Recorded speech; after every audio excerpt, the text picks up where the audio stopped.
هلا حبايبي، شلونكم؟ شخباركم؟ تعالوا اليوم نريد نسوي فطائر. اني جبت هاي العجينه، عجينه جاهزه تجي على شكل شنق. هاي موجوده بالوالمارت وفرايز وبروجر بكل اماكن، هاي اهل امريكا. زين عيني. وحضرت حشو لحم، خليت له معجون طماطه وكاتشب ودبس رمان، وطبعا بصل وشويه ثوم ومعجون معجون فلفل خليت له. هاي قد اسوي شويه فطائر مال اللحم والحشوه مال جبن. هسه اراولكم اياها. هسه حبايبي بدي اسوي الحشوه مال جبن. عندي انا جبن هنا مخبوط، هذا شيدر وموزاريلا، يعني اي نوع جبن عندكم يصير، اي نوع جبن عندكم يرهم. وعندي هذا موزاريلا هم راح اخلي شويه من عنده.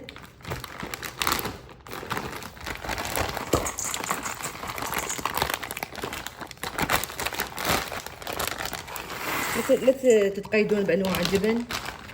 وعندي هنا زبد هم باقي عندي شويه، هم راح اخبطه وياه. الزبد ينطي طعم كلش طيب للجبن، على مود الجبن ما يبس هيك يصير جوسي يخبل زين. هم شويه زبد. وعندي هنا معدنوس متروم، انا ثارمته وخاتم بالمجمده. اشتري دائما باقات واخلي بالمجمده حتى ساعه الساعه من اريد احتاج راسا عندي. زين عيني. وهذا ملح، راح اخلي ملح وفلفل، هم ينطي طعم كلش طيب. وهذا الفلفل.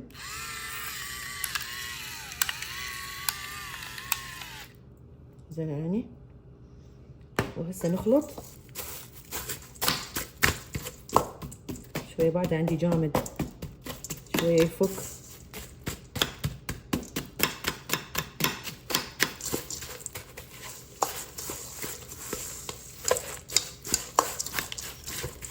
هاي الحشوه مال جبن هم جهزت عندنا. هسه راح نبدي نسوي الفطائر. العجينه خاتها بالمجمده، هسه عندي جهزت ماعت يعني كامله، بس نطلعها. وحضرت هذا التخته مثل التخته حتى نفتح عليها. طبعا هي شنق تصير، تجي شنق. شوف حبايبي، تجي على شكل شنق مختمره وجاهزه، شلون عجينه الصمون بالضبط.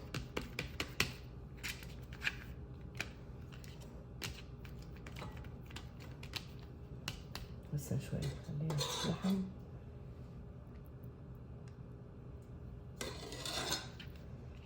نسويها مثل القارب، خليها بالصينيه.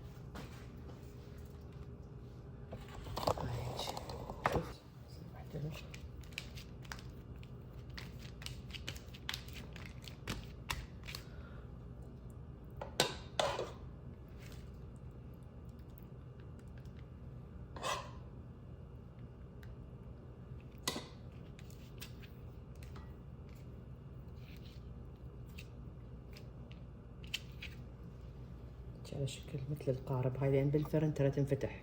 هسه راح اسوي الجبن.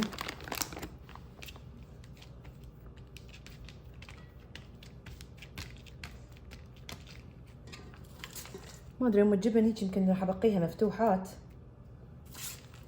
بس حتى تتفرق على اللحم. زين.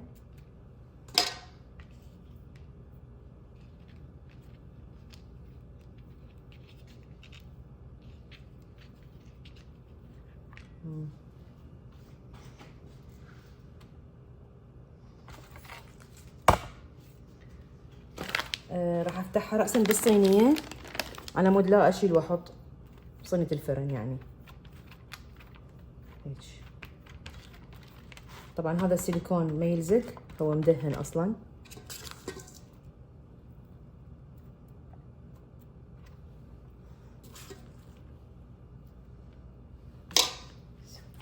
اكمل الصينية وارجع لكم.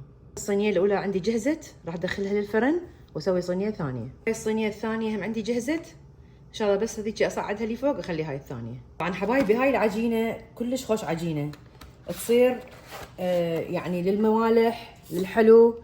فهسه انا ارتئيت راح اسوي خلية النحل من عندها. عندي هذا التبسي مدور، راح اخلي بيه زيت ادهنه. واي جبن عندكم كريمي، اي جبن، اني دائما اسوي فيلادلفيا اخليه، بس اليوم ما عندي فيلادلفيا، عندي كيري. راح اسوي خلية النحل بهاي العجينة التخبول. شوفوا هاي الشنقة نفسها، افتح الجبن واخلي بيها كل شنقة يعني نص جبناية، كافي عليها، كلش كافي.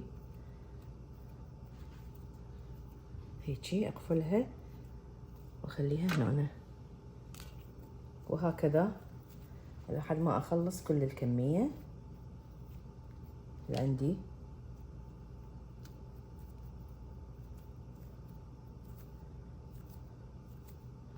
طبعا من تخلوها بالتبسي لازم تسوون بيها مجال، يعني مو وحده بصف اللخ، لان بالفرن يكبرن وينفخن.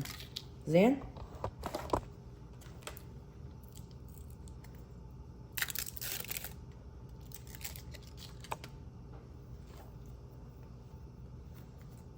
هاي العجينه انا ما استغني عنها، دائما اشتري كميات، يعني فد كيسين 3 اذبهم بالمجمده الساعه من يعجبهم الاولاد، مثلا فطائر، يعجبهم خلية النحل، لحم بعجين، كل شيء يصير بيها، بيتزا هم يصير بيها. زين عيني. بس ان شاء الله اكمل التبسي كله وارجع لكم.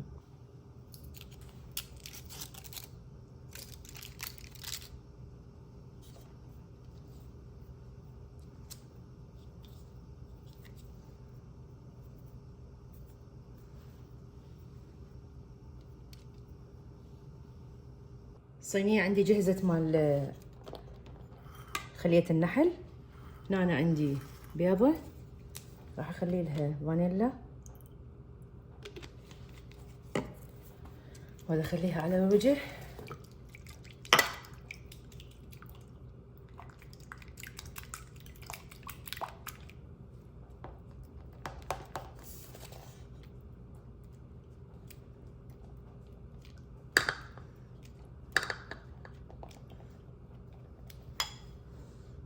هسه اريد ارش سمسم على الوجه مال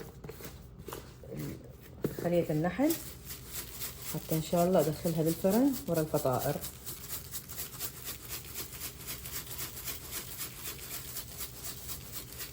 بس طبعا هاي الوصفة تجنن وكلش سهلة، شفتوا خلصت رأسا بدون ما اعجن واسوي. وهاي اول صينية حبايبي طلعتها من الفرن، شوفوا القوارب انفتحت والشرايع وقعات. هذا طبعا هي كلش حارة، شوفوا حارة كلش. هذا الجبن هيجي صار شكله، وهذا اللحم هيجي صار هيجي شار، هيجي صار شكله.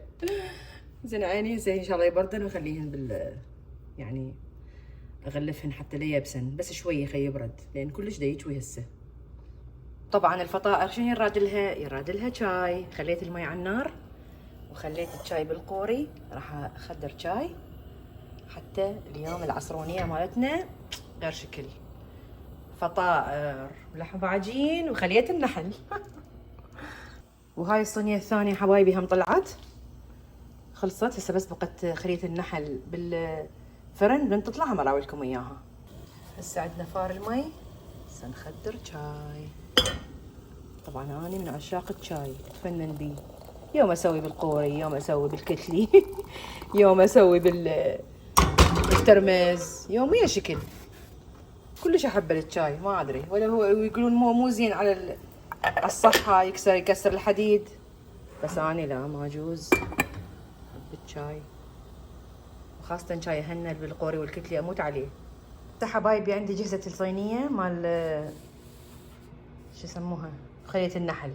اكو ناس يحطوا لها شيرة بعد الفرن، اني اخلي لها حليب مكثف محلى. الحليب المكثف محلى ينطيها طعم كلش طيب، لان تعرفون هو جبن وعجينة، العجينة يعني لا مالحة ولا فاهية ولا حلوة، فهاي الحليب المكثف ينطيها طعم كلش طيب.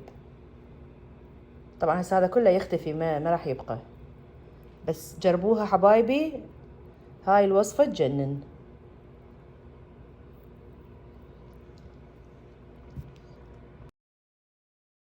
ما بيحلى الشاي حبايبي، شاي العصرية مالتنا الا ويا الفطائر التخبول. وخلية النحل اللي تجنن، وعلى ضوء الشموع. وأنا متابعة هاي مسلسلة كلش حلوة وتخبل، مسلسلة لبنانية كلش حلوة أحبها. زين عيني هسه نصب الشاي.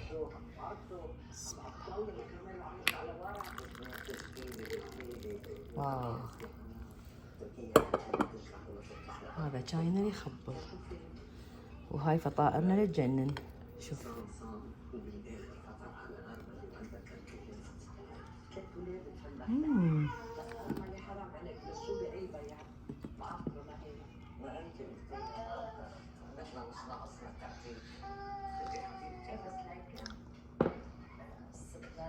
حبايبي، اذا عجبكم الفيديو لا تنسون تسوون لنا لايك وشير وسبسكرايب وتفعيل الجرس حتى يوصلكم كل جديد. اوكي، يا باي باي.